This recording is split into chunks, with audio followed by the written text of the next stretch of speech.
I'm not pulling in the driveway. We all know what that means. It's time for the Drive to Work Coronavirus Edition.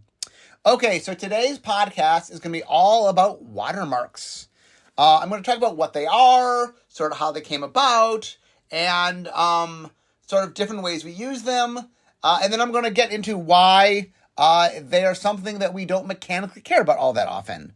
So anyway, today's all about everything you ever wanted to know about watermarks.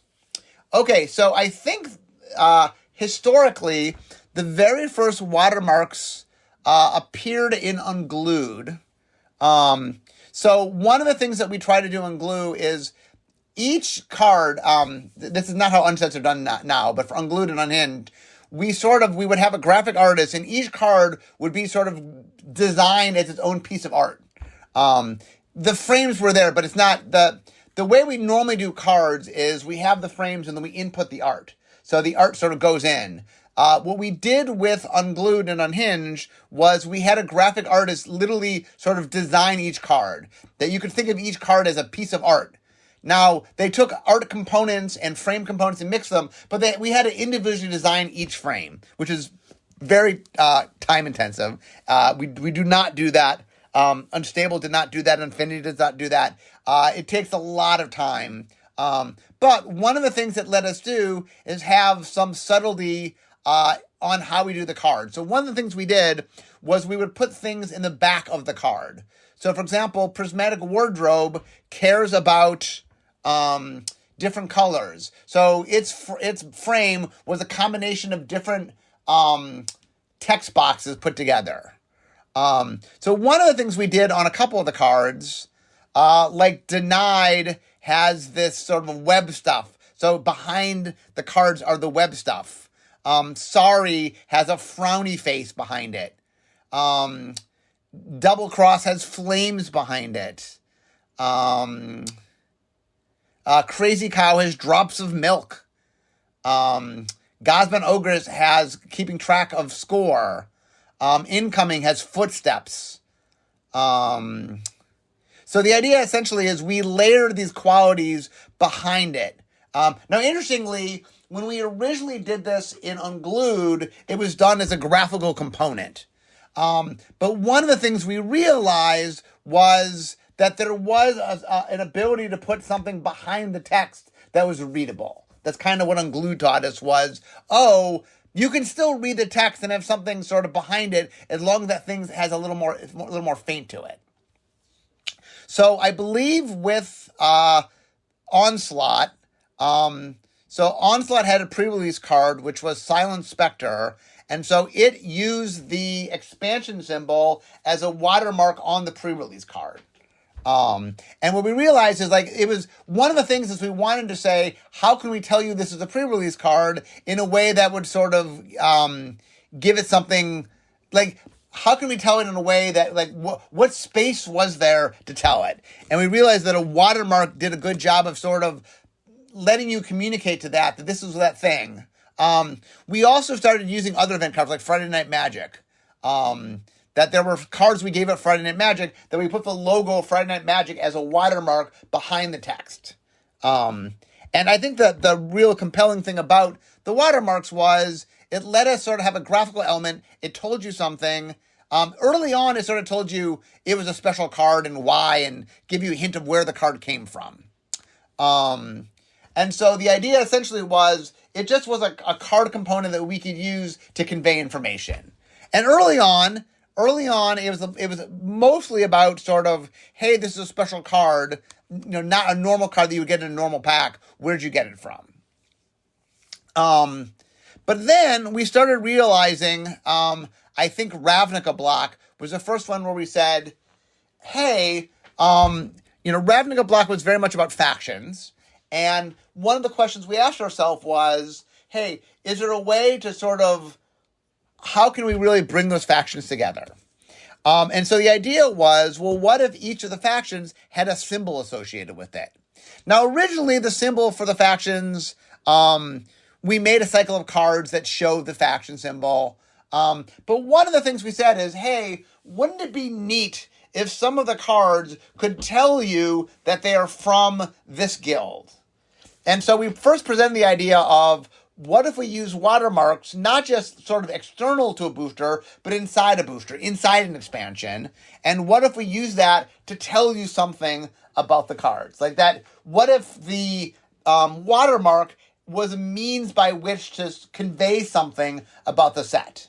Not sort of, like I said, early on it was sort of external, like this is an F&M card, this is a pre-release card. But in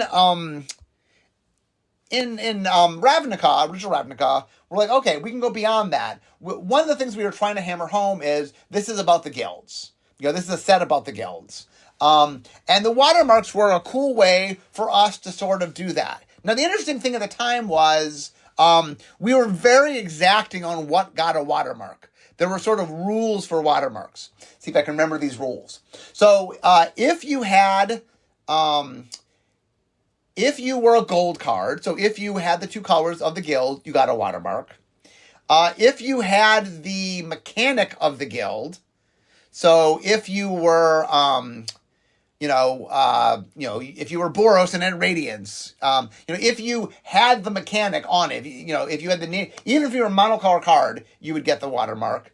And the third thing I think is if you were optimized by having both colors, meaning you had an activation in a certain color or it referenced the basic land type. If the card sort of said very loudly, I am optimized by being in 2 colors, then you got the watermark.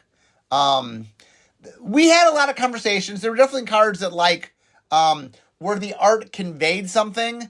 But I think for Ravnica early on, we were trying to be very specific and we sort of isolated when and where. A lot of the monocolor cards, we weren't as specific on where they were. Sometimes you could see something working against a guild, but just because the guild existed as the target of something, it didn't get in the watermark. But anyway, for the very first time, from a sort of set building thing, we put in watermarks. Okay, so I guess let me get to why don't those matter mechanically? Before I talk to other places we use watermarks, let me explain a little bit. So one of the issues is watermarks are a tool to bring people's eyes about something, to tell you that something is going on. But the problem is that we, in the game of Magic, in sort of official tournament rules, every card that has the same name is treated identically mechanically. So if I have a card, even though I might be playing, like a card could be reprinted multiple times, it could come out in a core set, it could be reprinted in an expansion. There's certain things that can change between printings of a card. For example, who the artist is could change. It could have different art. It could have a different expansion symbol based on what set it came out in. It could have a different watermark. So one of the things, the rules we made is it said, if I'm going to mechanically care about a card, I can only mechanically care about the thing that's a constant between all printing of the cards. So what are those constants? The constants are the name, the mana cost, the card type and card subtypes, super types, subtypes, and card types, and the rule text, and then power toughness if it's a creature. Anything beyond that, usually most of the creative elements beyond the name is a constant, but the art, the rules, the reminder text, and then other aspects like, watermarks, things that vary from time to time. So anything that is not a constant, we can't reference because, for example, if I somehow cared about having a guild watermark, well, a guild card in a set might have a watermark, but maybe we reprinted it in another set and that didn't have the watermark. So it's not the constant. We have in Silver Bordered, Unstable had a small watermarks matter theme. Hammerfest Boomtacular, Stamp of Approval, Watermark It, and then there were a couple of individual cards that called out the factions by name. So in Silver Bordered, the rule in Silver Bordered is you care about the actual card you're playing with. If I ask you about the artist, it's not, any version of the card. It's which one, which artist do you have? What, and if I ask about the watermark, it's about the watermark on the card. Or if I ask about the flavor text, it's the flavor text on the card. So has a rule that sort of says, hey, when you're playing with rules, I actually look at the specific card. But because in tournament rules, we don't do that. That is why watermark can't matter mechanically. But if you always want it to matter, Unstable did make a few cards that care. So there's something that you can do there. Okay, so let's talk about other places we've used watermarks. Okay, the next time that it came up was in Scars of Mirrodin block. Okay, so one of the things about Scars of Mirrodin block was we were trying to tell a story. So the story was we returned to Mirrodin, and at first you're like, oh, it's Mirrodin as I know it, but there's something about it. There's some little thing that's showing up that you're starting to realize that there's a problem in Mirrodin. What we'd actually done, by the way, which is kind of cool, when we first went to Mirrodin, we set up this idea for the return to Mirrodin would be the reintroduction of the Phyrexians. The Phyrexians were one of Magic's first bad guys. They showed up in Antiquities as part of the Brothers' War. And they were part of the Weatherlight Saga. And, they've shown up in different, they were the big bad, if you were, of the Weatherlight Saga. And so what happened was at the end of the story, they sort of get decimated by the good guys. But we knew that we wanted to bring them back. And so we had set up a story where Karn had traveled, and then once he lost his spark, he had this oil in him, the Phyrexian oil. And so literally, I think on the first page of the novel for Mirrodin, Memnarch, sort of the bad guy of it, he finds this oil, rubs it in his thing, it disappears, and then it doesn't talk about oil ever again. But we've sort of established that there's something going on. So we had always planned for on the return to Mirrodin that we wanted to tell the story of it becoming New Phyrexia. In fact, by the way, the original plan for Scars of Mirrodin, for that set, the fall set, was that it was just going to be New Phyrexia. And then the idea was we were going to have a whole set in New Phyrexia, and then at the end of it, in the third set, do a Planet of the Apes moment where you realize, oh my goodness, this has been Mirrodin all along. That was the original plan. But as we worked on it, what we realized was we were kind of glossing over this pretty cool story, which is Mirrodin getting taken over by New Phyrexia, or becoming New Phyrexia. And so I remember discussing with Bill. I was in charge of Scars of Mirrodin, the set, and I really the idea that we first started with was this New Phyrexia, and then we later learned it was Mirrodin. It was a cool concept. Maybe if you're making a movie, it'd be cool, but it wasn't. It didn't lend itself to a good card game. But what led itself to a good card game was an environmental story. And the idea of Mirrodin slowly taking over Phyrexia slowly taking over Mirrodin was a cool story that we could tell in cards. And then Bill came up with this pretty cool idea of, well, what if the middle set, you see them in the first set, the middle set is a war, and then we don't know the outcome. Well, I mean, what I had said to Bill was, we see them, there's a war, and then the Phyrexians win.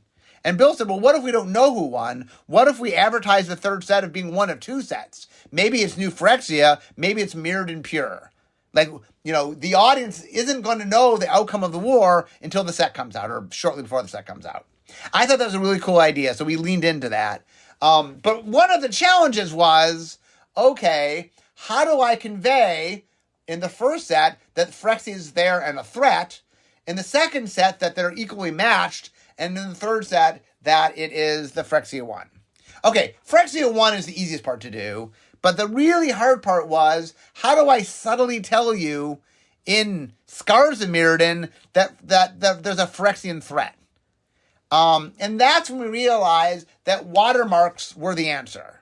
Because watermarks did this cool thing where we could convey information in a subtle way, but in a pretty, the nice thing about watermarks is, while they're subtle, they're not, you don't miss them, you see them, and we don't always have watermarks. It's not like every set has a watermark. So when we do have watermarks, they tend to draw attention to themselves. So what we did in Scars of Mirrodin is, in the first set, I think it was like 10% of the set, we put Phyrexian watermarks on a bunch of cards. And once again, just like Ravnica Block, we had a bunch of rules. Let's see if I remember these rules. First off, we had two mechanics that were associated with the Phyrexians, which was poison or infect and proliferate. Okay, so if you had either poison/infect or proliferate, okay, for sure. If you reference infect or poison or reference proliferate, you were Phyrexian. You had a Phyrexian symbol. I think we allocated to the Phyrexians death triggers and paying of mana. So there's certain things we sort of associated with the Phyrexians, certain sort of style effects. So any of those things we associated with them, like paying mana, like death triggers, those were also Phyrexian. And so I think early on in the first set, we one for one made things that had a Phyrexian mechanical feel to them Phyrexian. But the thing that happened when you play Scars of Mirrodin, and then what we did is, if you weren't a Phyrexian, you were a Mirren. We made a symbol for the Mirrens and a symbol for Phyrexians. And I think every single thing that wasn't a basic land or a planeswalker either had a Phyrexian symbol or a Mirren symbol. So what that did was, when you first came to the set in Scars of Mirrodin, you could see that it was mostly Mirrodin and only like 10% of the set was Phyrexian. So you got the set as a threat, but it started off by seeming like not a terrible threat, at least percentage-wise. So then you get to Mirrodin Besieged, and 50% of the set was Phyrexian. And what we did, by the way, for those that weren't playing then or don't remember this, is at the pre-release for Mirrodin Besieged, we divided the set in half, and then we made Phyrexian boosters and Mirren boosters, and you chose what side you wanted to play on. So if you chose the Mirren side, you got half the set that was the Mirren set. If you chose the Mirren side, you got half the set that was a Mirren side, and then you got to play. And so in that set, it was the same shtick we did in the first set, but instead of being 90-10, it was 50-50. Oh, the first set might not have been 90-10. I think the first set actually was maybe like 25%, maybe 25% of the first set. And then when we went to New Phyrexia, I think it was 90-10 in New Phyrexia. Because what happened was, it was a large set in... there was a large set in the first set, and then the second set was a small set, and the third set was, I'd call a medium set. It was bigger than the small set, but not as big as a big set. But so we wanted to even out between the whole block that half the cards were mirrored and half the cards were Phyrexian. And so in order to do that, I think the first set was like 75-25, leaning toward Mirren, then it was 50-50, and then it was 90-10, I believe, in the New Phyrexia. Anyway, this is a good example of something we can do with Watermarks, which is, it is very hard to say percentages are changing and have you, the player, sort of organically understand that. That was a very complex idea. And that is one of the things that Watermarks can do really well, is they can sort of bring your eye and let you notice something. And so the Scars of Mirrodin was really interesting in that it did Ravnica was about giving identity to the guilds and creating sort of symbology to them. Scars of Mirrodin, I mean, obviously each of them had a symbol, but it was as much about understanding sort of this larger story we were trying to tell. Okay, the next time we saw a watermark within expansion was in Khans of Tarkir. So I think what happened was we'd been happy with how Ravnica had done the factions. We had done 3-color factions before Ravnica, we'd done them after Ravnica in Scars of Mirrodin. Not Scars of Mirrodin, sorry, in Alara Reborn. Or Shards of Alara. Shards of Alara Black, Shards of Alara, Conflux, Alara Reborn. We had done 3-color factions, but we hadn't used the Ravnica technology. Although we had 5 factions, we didn't give them a symbol. And really, one of the largest feedbacks we got from the player base was, why didn't you give us a symbol? Why didn't we, really define each one in a way? I think they really liked that for Ravnica. So when we came back for Khans, we're like, okay, we made the mistake in Shards of Alara. We will not make it here. So we did the same thing where we made 5 symbols, and then we use them as watermarks for the clans. And the one thing that happened in Khans of Tarkir was we didn't have as delineated mechanical reasons. Like in Ravnica and Scars of Mirrodin, at least in the first set, somewhere in the second set, but there was a very clean definition between what didn't getting a symbol. Khans of Tarkir for the first time was a little more flavor-based, but it wasn't as consistent. I think the reason it got it was if the card was flavored as being that, like through the art and stuff. But it was a little less clean than it was with mechanics. But it did a good job once again of what we found with factions is that the audience really likes the iconography when we're doing factions. And so we tend to use watermarks for that purpose. So Khans used it. And then one of the interesting things about Khans of Tarkir, Fate Reforged, and Dragons of Tarkir was, once again, we had a story to tell, right? There was a world with no dragons. The dragons had been killed off. These 5 factions had been formed. And the factions were built around the parts of the dragon that, even though the dragons were dead, they still very much, dragons were a big part of the culture. So the 5 different factions were built each around a part of the dragon, the wing of the dragon and such. But then when we went back in time, the Fate Reforged was showing an earlier version of the factions, sort of proto-factions. And then Dragon's Maze was showing the dragon faction. So what happens is Sarkhan goes back in time. He keeps Ugin from being killed in a battle with Nicol Bolas, little spoilers. And then when Ugin sort of comes out of his, I guess, cocoon or whatever, whatever, the dragons don't die off because of actions of Sarkhan. The dragons don't die off. So when we go back, now it's an alternate timeline where the factions are dragon-based. But what this allowed us to do by having the symbols was we could slightly change them between Khans of Tarkir, Fate Reforged, and Dragons of Tarkir. Fate Reforged could do more proto versions, Dragons could do the dragon versions, and so they were clearly related to each other, so we could demonstrate that they had a similar origin, but that it was another way to use, like, one of the things that's always neat is where we use watermarks to convey something. And in Khans of Tarkir, it was about this shift, this sort of different timeline. So that was cool. Strixhaven, once again, is a faction set. It had 5 schools. It was able to do the same thing to use for the factions. Each of the school had it. And similar there was another thing where if it represented the school, I think creatively, is when it got the symbol. Now, if it used... so the mechanics weren't... Strixhaven, unlike Khans of Tarkir or Ravnica, we didn't break out the mechanics by guild or by faction. And so there, it was more about, did you represent the faction? Okay, so let me talk a little bit about Unstable. So in Unstable, one of the things Unstable was trying to do was it wanted to do the factioning thing that... like, one of the things I like to do in unsets is I like to really think about where you can take things that have been popular in sort of normal Magic and bring a silver border aesthetic to them. And so I really like the idea of doing a faction set. Well, if you're going to do a faction set, I wanted to do iconography, I wanted to do symbols for them. But the thing where I made it a little bit different, as I sort of hinted earlier, was I knew in silver border we could care about them. And I thought that was something neat, that we were able to care. And so one of the things we did is there were 5 different factions. Each faction was used as a watermark. But then I used that as a means and a ways to care about that. You know what I'm saying? I used it as a way to...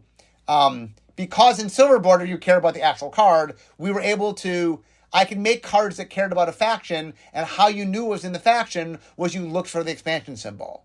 So, like, you could look at the top card of your library and said, is this a spy? Is it from the Agents of Sneak? Well, there would be a symbol, and you could care about the symbol, and I was able to care about it. So, one of the reasons I was excited one of the reasons that Unstable used Watermark Matters was because I was able to use Watermark because I was doing a faction set. And I thought that was pretty cool. So Those are the main sets that have used Watermark. So all the and when I say the Ravnica block, every Return to Ravnica. So the Ravnica block, Return to Ravnica, and Guild of Ravnica. All 3 times we went to Ravnica in which there was a guild focus set, we used the symbols. Scars of Mirrodin obviously did it with the Phyrexians and the Mirrans. Khans did it with their factions. Strixhaven did it with their faction. Unstable did it with their factions. I will say, by the way, that I do believe that we understood now that the audience likes the iconography of a faction. So I do believe as we do other factions in the future, you will see more iconography. Whether we use them as watermarks or not depends upon sort of the nature of the set. But when there is iconography and there is factions, that leads us to using it where we can. We do like the use of watermarks. The other place that we use watermarks is there are other means by which to mark things. For example, the story spotlight cards.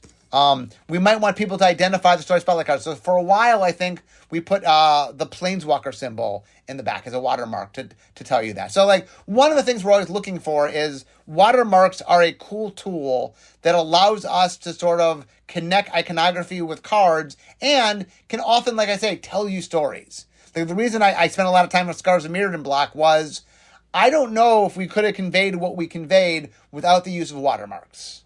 I mean, I think like I think there's a lot of added benefit in the faction sets. One of the cool things about watermarks that I look at in the future, I mean, faction sets can use watermarks, I'm great for that, is that Scars of Mirrodin and Khans of Tarkir really demonstrated that sometimes there's more complex ideas you're trying to communicate, and that watermarks can be a means to help communicate those things. And that is something that I think is pretty cool.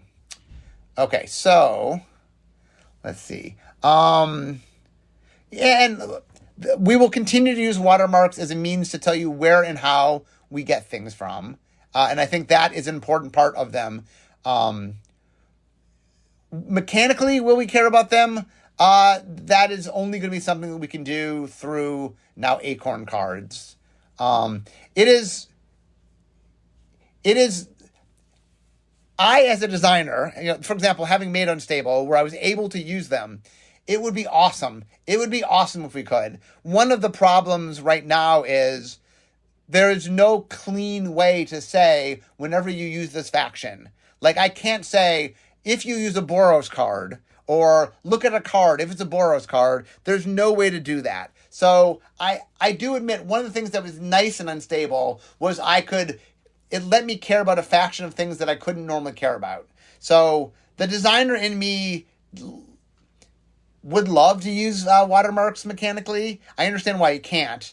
But there is a lot of value. And the reason I think I get asked by players all the time about using watermarks is you guys see what I see, which is, hey, like one of the cool things about Magic design is can I care about a subset that I've never cared about before? Can I make it mechanically matter? And watermarks are a very neat distinguisher of something unique that crosses cards that are thematically connected, but not mechanically connected. And I would love to mechanically connect them. So I feel your pain. I would like to do that. There's one other way we use it. I forgot something. There was one other way we used watermarks, which is in Kaldheim. So we made a mechanic called Foretell, which was a mechanic that you could exile the card and then for 2 mana, and then you could cast it from exile. And we put a Raven watermark on all those cards so that you had a visual thing to identify. Like, so if you put a card and put it in exile, your opponent can look and see if there's a Raven on it to go, oh, that's a Foretell card. And I think there's potential there with using watermarks as a mean to identify mechanics. And that is something pretty cool. And so I don't quite know when and how to use it, but Foretell using it definitely said, there's something cool here. I should also mention, by the way, the contraptions use watermarks in Unstable. They weren't behind the card. They were in the lower right-hand corner. I think they just ended up not looking good, so we ended up putting them in the right-hand corner in Unstable. I'm trying to think why. Oh, because the art goes for the whole card, you see through it. It was there already was texture behind the thing, and so we ended up. I think we were planning to put it behind it, but then we liked the idea of the full art, so we could attach them.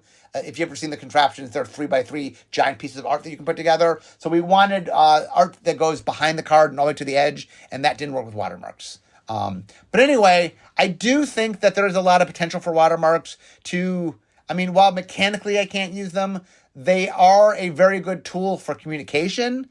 And so I do want to find new ways to use them to communicate.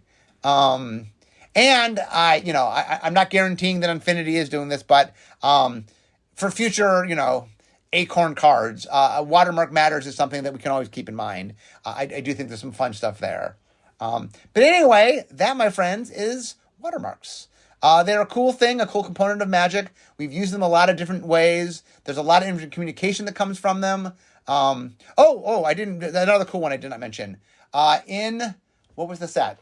We did a set where it was it one of the master sets? It was a set in which it was cards from across Magic's history, and every card had their expansion symbol as a watermark on it. That was really cool. I would like to do more of that. I thought that was very cool.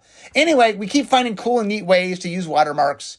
It is something we enjoy. It is something we'll continue innovating on. And while we can't make them mechanically matter, we can make them matter in ways that help communicate what the set is and help them be tools to enable you to do cool things. So that, I promise you, we will continue to do. Anyway, guys, I now see my desk, so we all know what that means. It means this is the end of my drive to work. So instead of talking magic, it's time for me to make it magic. Hope you guys enjoyed hearing about watermarks, and I'll see you next week. Bye-bye.